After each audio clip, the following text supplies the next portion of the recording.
in the Sumerian tablets and that, there is a lot of information from there. But was this the only source that we have? They've been mentioned with different names in different religions. In Bible, Elohim, not God, but gods. The main thing with Anunnaki that they were beings that came from the sky and assisted humans. Maybe it was all the same group, maybe several groups, or lots of groups. The main story is that there were this group of bearded men, very tall, came down to earth to mine gold to repair their atmosphere. They had a problem with workers. They modified the most developed apes, create the race of human being to be gold miners. Yeah, but the story goes a lot deeper than that.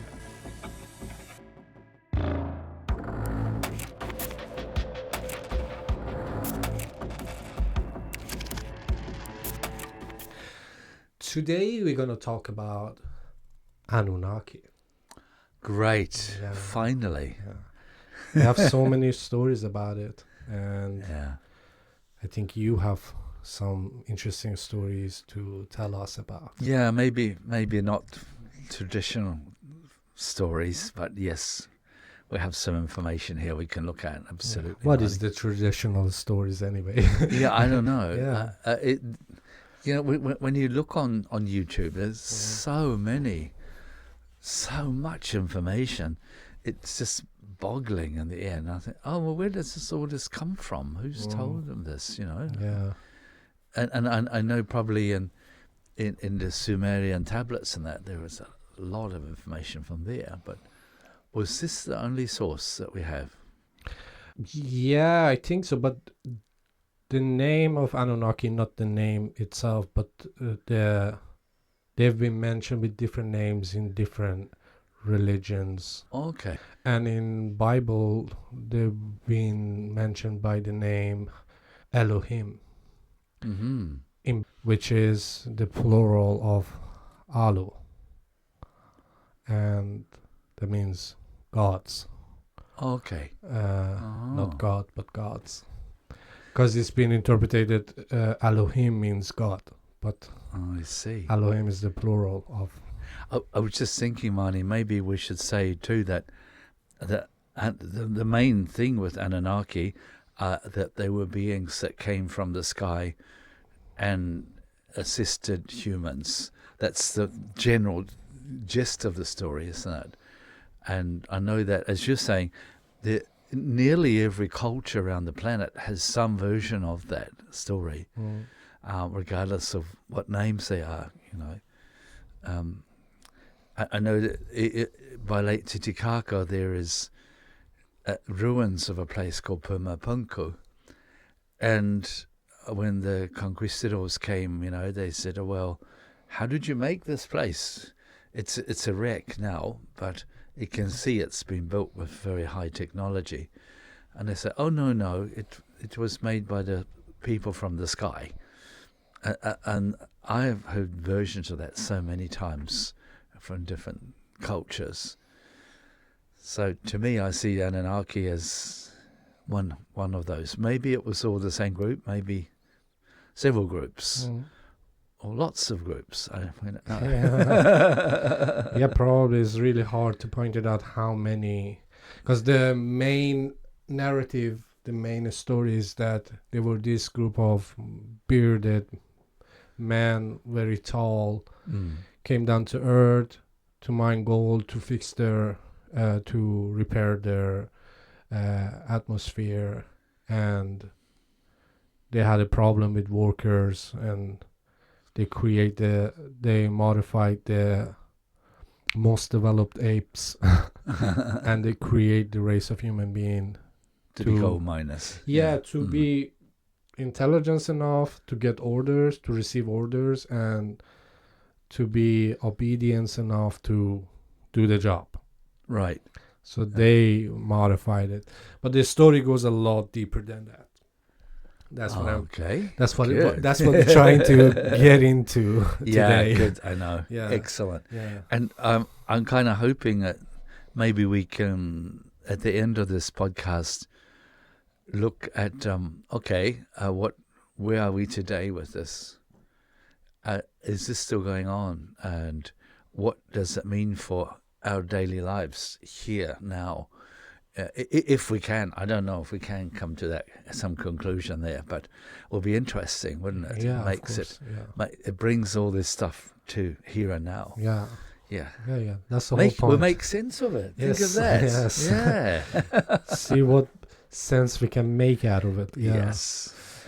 So where does this story comes from? That's a question that usually people think like, yeah, it's in the Sumerian tablet, and which is the main source actually. All the stories about Anunnaki, and but even in the book of Enoch, it's been mentioned indirectly, like fallen angels, and then what happened on Earth. They start to like humans, especially females. I see. And they mate with humans, and they give birth to this race of Nephilims. Well, that's the thing that is being mentioned in the book of Enoch. But if you want to just go back and have like some type of timeline of how it all started, the story of Anunnaki. Yeah. It started in 450,000 years ago, approximately. So they've been through the wars in their own planet. So it was like a power struggle, and they've been like in wars. They had so many wars going on there that somehow they destroyed their planet by wars over who gets the power. And so Alula overthrown the previous king, and take over the power. And he's been ruling for 32,000 years until he get challenged by Anu, which a name of Anunnaki supposedly comes from Anu. Okay. Anu is his name, and Naki is like supposedly Ki was the name that they gave to Earth. Oh, okay. So Anu, Ki, Anunnaki, sending down, Anu's sending down to Earth. Yeah. I don't know. There are different interpretation of that. But Alalu, when he gets overthrown by Anu, they exile him to, like, you have to leave Nibiru. You got kicked out. That's a good time. Yeah, exactly. That's a good time to mention that they've been living on the planet called Nibiru. Okay. Yeah. So, as the story goes, Alalu, being exiled and everything, and have to leave the Nibiru, comes to, in his search for another place to, settle down, he came across the Earth, planet Earth, and he found that the Earth has so many gold mines, like so many resources that they needed to fix their situation. And in the attempt to like seek redemption and make it right, he contacted Nibiru and say like, yeah, we have plenty of gold here, like bring your guys and let's get this done. So Anu sent Enki, his firstborn son, like the oldest son, and give him the mission to like go there and establish a station or a city or an outpost for our operation. yeah Operation Gold Mining started. So Enki was the very wise, very knowledgeable Anunnaki. Okay. He pioneered an outpost in planet Earth that they called it Eridu, which is the first city. Later on, it's been mentioned that Eridu was the city that gods lived among humans. Okay. very later on. Mm-hmm. But it's like, if you hear this story from Billy Carson, you're gonna be amazed, because he's like very deep in this Yes. rabbit hole. Yeah. He's done a great job to express good on it. him. Yeah. And yeah, he's a good storyteller. So Enki established the outpost and the Devin Golden Mine, and they had this race of workers that they called Igigis.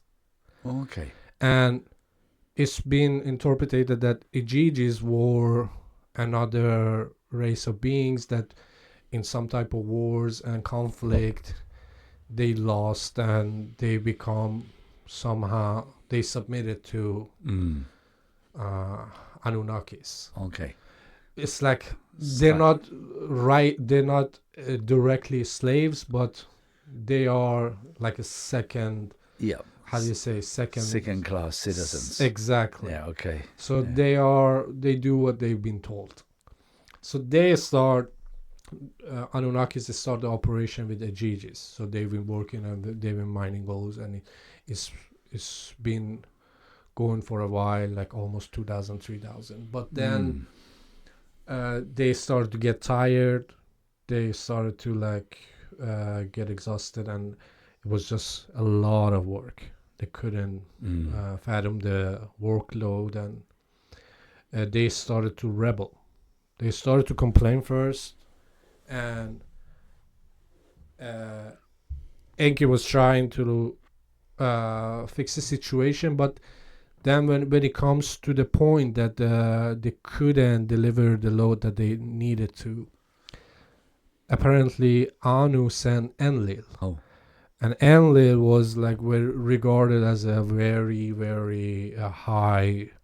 His position in Nibiru was a prince, but he was well regarded, and he was a very important figure in their empire.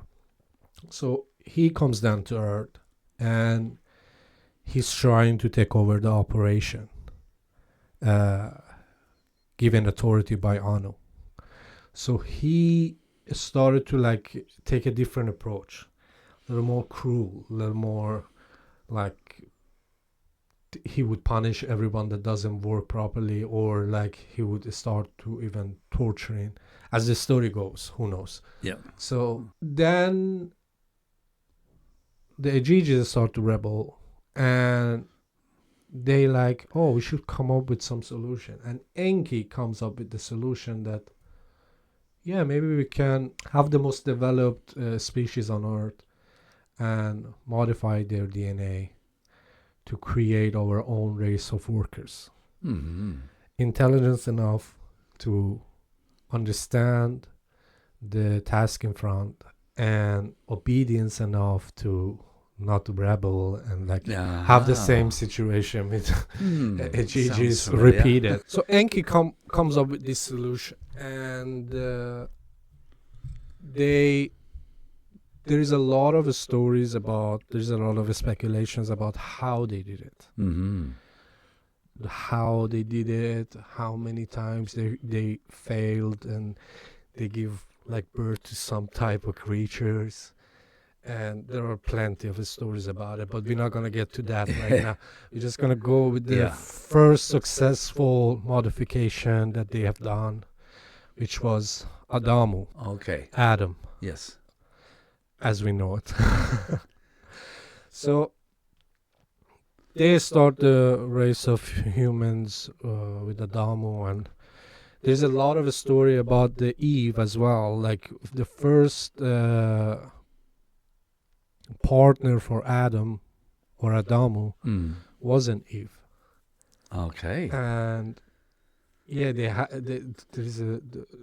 was another female that they couldn't successfully have the reproduction. So I wonder if Eve knows about this. She might get that would be that would be a situation a bit touchy, eh? Yeah, I don't think so.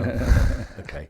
He won't say anything. I don't think Adam would mention it casually in the conversation. Oh yeah, before you, I had this. Didn't work out. Didn't work out between us. So yeah, exactly. So, but these are the stories. I don't know the exact source, so I'm not gonna repeat it. Sure. But there are stories about it.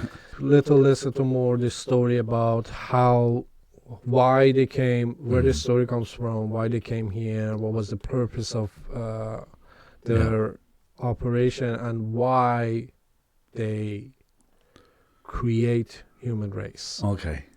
Because we always talk about in our evolution, there is this like leap that we took, and that's right. Yeah. we become conscious and intelligence, and we cannot find exactly what was the cause of it. And this story gives the perfect cause that we've been somehow modified, and we've been edited out by all the crazy, like, you're too crazy, you don't have any sense of intelligence or thinking process. Let's put that in. So we should be darn good gold miners, all of us, shouldn't we? We are. All these gold diggers, where do you think they come from? Oh, yeah, of course. Yeah. Yeah. Gee, that's smart money. And even now you can see the evidence for like why we are so drawn to gold. Yeah. It's like our bank system is like our currencies are based on how much gold we have. Yes. And well, was, yeah. Yeah, it used to be good old days. It used to be about gold. Now it's just dashes, numbers, digital numbers. But the point with it is that I understand we can use golds in our technology. It's a very important element, but so as other like metals and everything. It's like, why is it so specific with gold? That's an interesting question. And so these are that was the story that I had in mind to tell. But that's interesting. Yeah. I by total chance saw some other documentary. It wasn't total chance, really. I was looking online to understand more about Anunnaki. One of them was they mentioned a 200,000-year-old gold mine in South Africa somewhere, which I guess could add fuel to that story. Yeah, absolutely. Yeah. Yeah, and that's if you continue with this story, because they started in Mesopotamia. Right. And Enki was there. But later on, when Enlil comes down and create all that situation with Egigis and the rebel, and they start to give, they start to create human beings and this and that. Then Enki get the mission to go to Africa or South Africa, but Africa in general. And he wasn't happy with that mission either. So he confronted Anu and said, like, I established this operation here. Wow. But Anu give the leadership or the position to leading that operation to Enlil and send Enki to Africa. So as it seems like why we get all these different part of globes, we get the same kind of structures and sculptures. Oh yeah. Is that because like when they start mining gold, it was only in one area of Mesopotamia, which is the Middle East. Oh yes. A little up, a little down. But then they like spread around the globe. And as you mentioned before, they go to West India, China, South America, and everywhere. So that's interesting that we have some type of evidence in that sort. If it worth anything. Yeah. For what it's worth, we have Yeah. the picture of them Mm. in different places That's on right. Earth. Yeah. Yeah, it's really, it's a pretty universal story, that Yeah. people came from above, The gold mining story I'm not too familiar with myself, and I don't doubt it, but I also wonder that they, who we assume are Anunnaki maybe were many different groups as a possibility, maybe working together as a team. I don't know, but it just fascinates me, just that commonality in just everywhere, pretty much. The flood and help from above, those two stories seem to be universal in looking in a long back history, way back. I mean, yeah. And if you want to get back to, like, because the flood story, as you said, is universal. All the ancient cultures Yeah. mention it somehow, and even in religion books, it's been mentioned, and it's been told that it's been caused by planet Nibiru coming to the orbit of Earth. The whole planet. Yeah, because every It's a bit 3,006 radical. yeah, they Yeah. they believe it's orbiting our sun. So every 3,600 Nibiru comes like within solar system and come very close, orbiting Earth. Which is, I'm not sure how it works or if it's any truth to it, but it's been deliberate. So that's maybe the missing planet in our system. Yeah. Instead of Pluto. Yeah. But it has a very weird orbit. Yeah. So it goes out of solar system and comes back every 3,600 years. So those race of Anunnakis, they when they established on planet Earth, they started to like found human females interesting, and they start to mate with them. Okay. And they give birth to these hybrid, half Anunnaki, half human creatures. Wow. And all these stories of like Hercules or so all many other figures heroic gods, heroic gods comes from that. Yeah, I can well like believe that's that. the cause of it. Yeah. But later on, where like the human race started to develop, started to get started to advance and started to get very smart, and they kind of adopt knowledge and science of Anunnakis, and they started to build their own kind of culture and empire, and it doesn't sit well with Anu and Lil. And they're like, they started to get out of hands. Yeah, they started to develop. They're gonna stop working, and they're gonna rebel. And the Tower of Babel is the point that is like, oh no, it gets too crazy now. When they built the Tower of Babel, they're like, okay, now we should put a stop on this.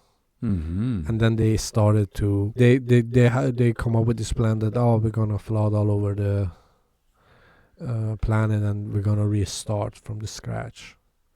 Okay. This isn't. And Enki is the only one in the story, as the story goes. Enki is the only one that stand against this plan. And he obviously didn't do too well, did he? not but at least he saved some humans. Okay. And there are plenty of speculation about what human, because in Bible they call it Noah, but it wasn't Noah, and he has a different name. But this, as this story goes, Enki helped him out to escape the flood, and kind of teach him what vehicle he needs to make and how to. And there is a lot of speculation about that, because as the Bible story goes, it's like, oh yeah, get a pair of all the animals, this and that, and in this ark, and save the humanity and animals. But that's not a plausible. No, maybe they connected DNA from all the exactly. That's more that's more realistic if you have like just like a DNA bank of everyone, and then because they would have had to do the same for plants and everything too, of course, not just animals and insects, and oh my god. Gets a bit mind-boggling, really. So after the flood, regardless of, we just like, we just skip how the flood and everything happened, but after the flood, it's believed that after the flood, Enki comes down with a couple other Anunnakis, and they start to restart the civilization.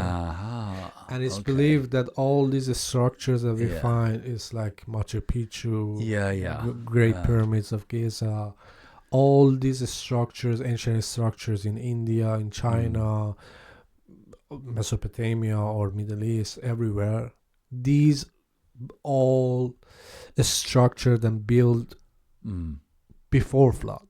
Yes. With a technology that until today we don't have knowledge of. That's right. Or access to. And that's why we cannot explain how they build it. Yeah. And after flood, like, it was just like so a few of human survivors. But it's believed that Enki, with a couple other Anunnakis, that they had feelings for humans, and they developed feelings for humans, and I don't know, some type of empathies. So they come down and they teach humans how to be civilized, how to form, and all these like cultural, societal things. And so that's the whole story about them. And they leave, and they leave, and they don't stay. as it's been. Yeah. Wow. It's quite a story, Marnie, isn't it?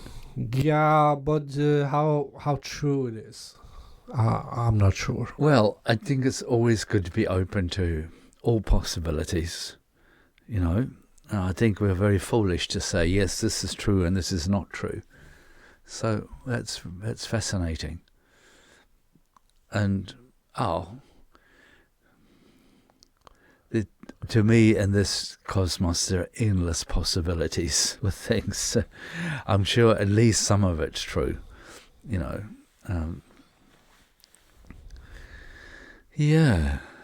I happen to have a good friend who is not in this dimension, but he himself was an Anunnaki, probably at a later period than what you're talking about. And just in the process of doing research for this, he suggested he might like to write a little bit about things. And I have a couple of letters here. I know you've seen them already, Marnie, but if you think it's appropriate, maybe I can read them out to our followers. He's quite an abrupt character in these letters, but my knowledge of him is not at all that he's a very, very funny person, actually. And my connection with him was back in the beginning of Chinese culture, and he was there as someone from above that came down to help impart the new knowledge on especially what has become Chinese medicine, acupuncture, lay the foundations for Taoism. So he was here at that time. My recollection of him then is that he was partly human and partly something else. I don't know what. But I think that's pretty true of all the Anunnaki, that they weren't just one race or one type of person, but a collection probably of who knows what. It's a big cosmos. So, without further ado, if you think it's the right time, Marnie, Yeah, of course. I'll read you both his letters. I just wrote them down as he dictated, so that the language isn't maybe quite 100% always, but it's pretty darn close for a foreigner.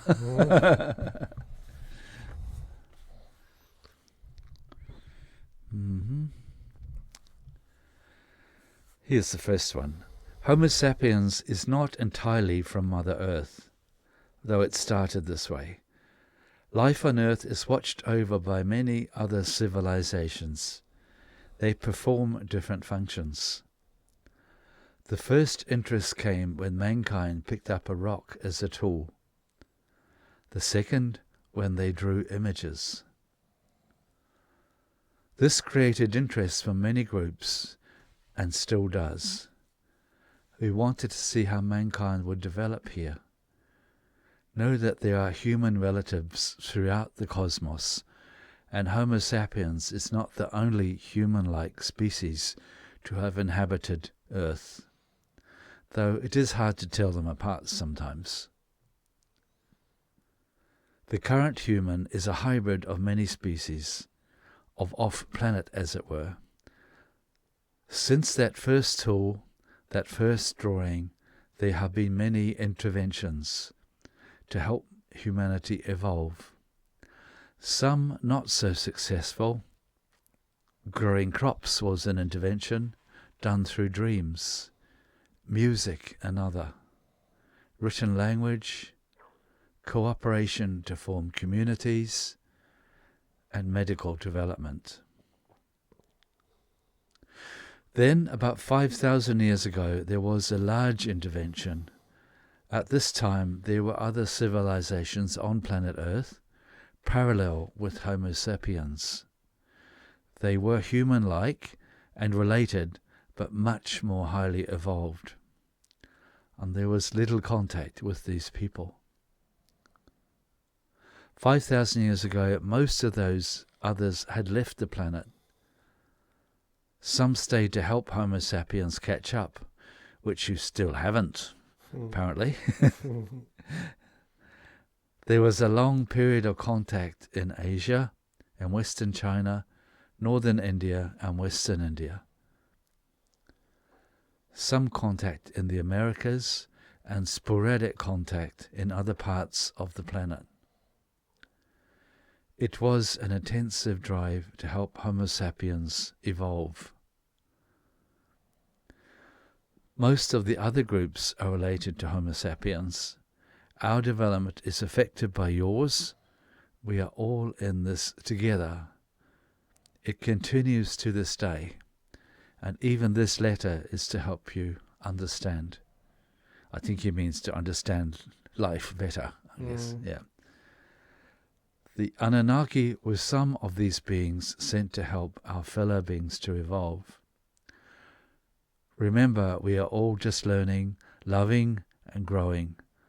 We are not so different. Yours in service to a peaceful cosmos, Petros. So that's the first letter. Shall I read the second one too, and then talk about them? Yeah, of course. Yeah, okay. He's a bit more abrupt in this letter. Maybe we deserve it. There is an arrogance amongst humans to think that they are the only intelligent life forms in the universe, and that it all centers around them. Let me tell you, this is very far from the truth. There is intelligence in every atom, subatom. I didn't know we had subatoms, never mind. And endlessly smaller particles. Why are you so curious about the Anunnaki only? Get curious about a lot more than them. To start with, think in terms of frequencies and energy. Like radio, there are endless frequencies and bands of frequencies. Earth is but one frequency, in fact. Your cosmos, as you see it, is one frequency. Now, imagine that each frequency has its own version of life and evolution. If you change frequencies, you get a new scenario on life.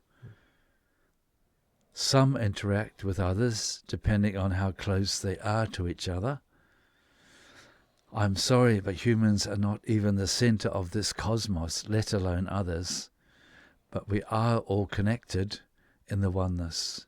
We are all a part of each other.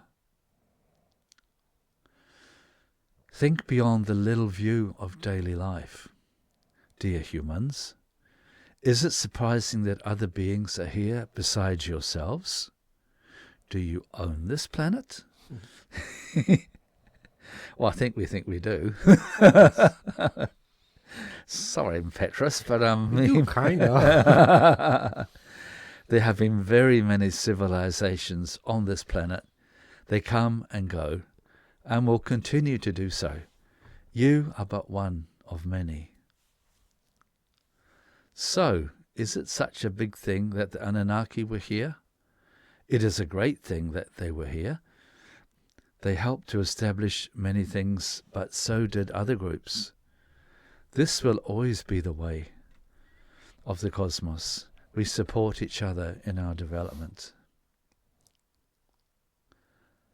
There are many unexplained mysteries on Earth, and they have a purpose to make you look beyond the norm of everyday life, to inspire you to search further. Bravo, do it. Look at the amazing building techniques of bygone eras. One day you will have the same knowledge. Look at the wonders of so-called UFOs and how they function. Also look at the wonders within yourselves. What a fabulous machine your body is.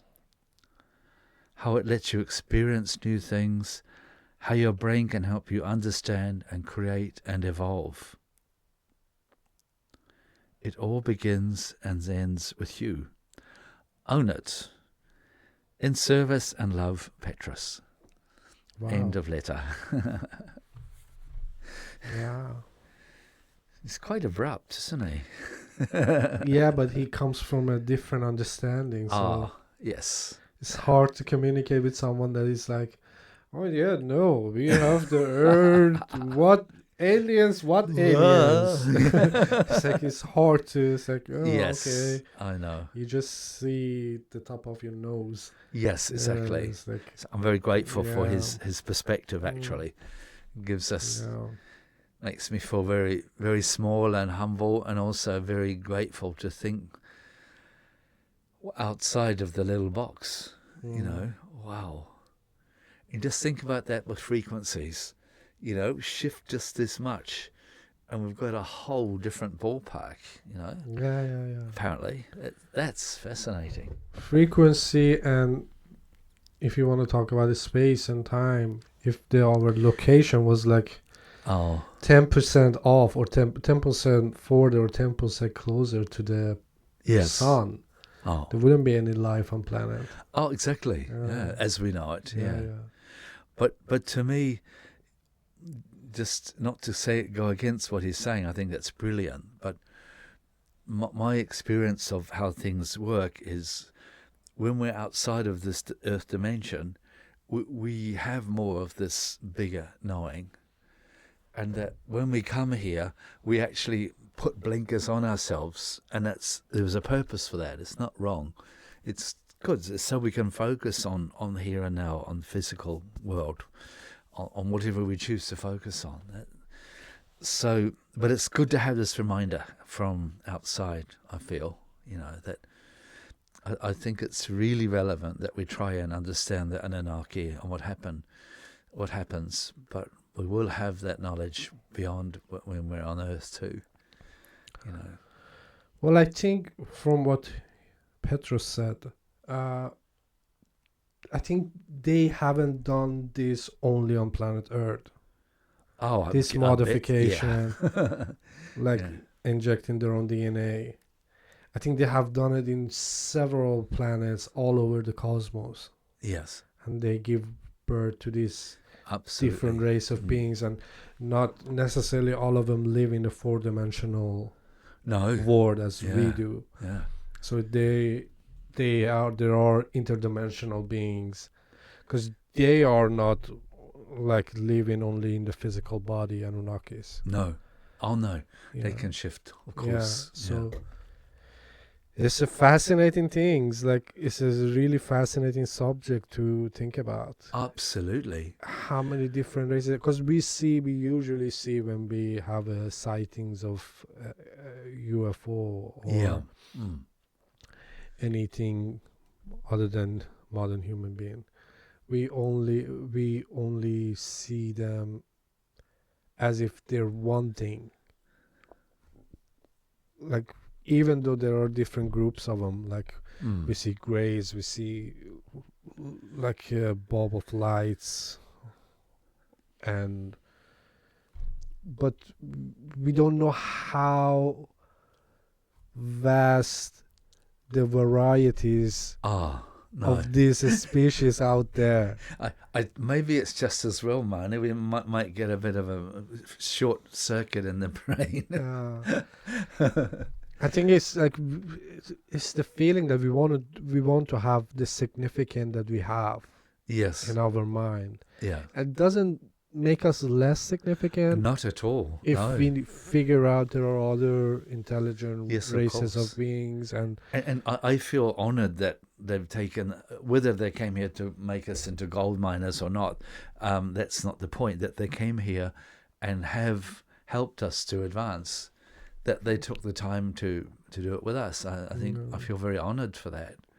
You know, the other thing that comes out, now I'm talking this me and my growth, but talking to you about the Anunnaki, listening to what Petrus has said here, it really, what I get from this here and now is just reminding me not to just stay thinking in daily life stuff.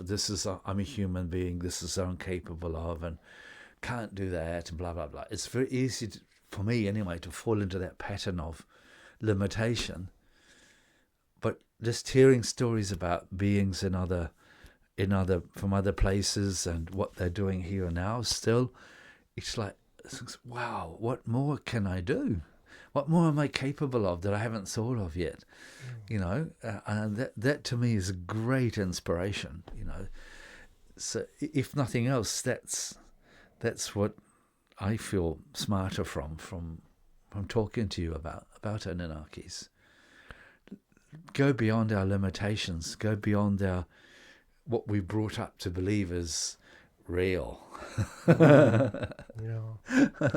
Yeah, I think if we been prevented from knowing our origins, where we come from, and even with the story of Anunnaki, they've been creating us with mixing their own DNA. Yes, absolutely. So yeah. all of us are hybrids of gods. We're part and Anunnakis for sure. Apes. Yeah. Or yeah, you can see it in our DNA. Absolutely. So we should, like, I think the story doesn't go around and it doesn't get the credit that it deserves, because then it will cause some type of, not the rebellion, but like we know our words. So I'm like, oh no.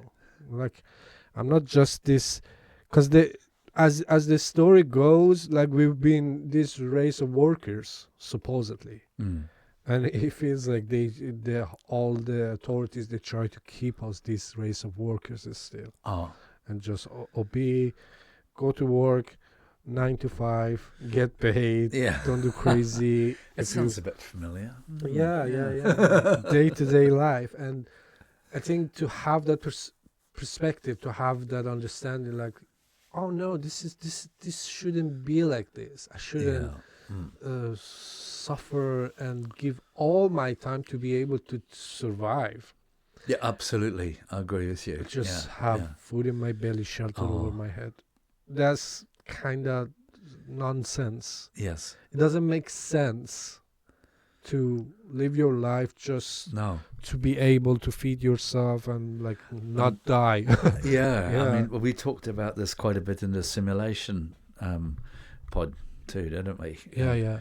And I still think it's so important that we can jump out of that rat race. You know, I really Yeah. do.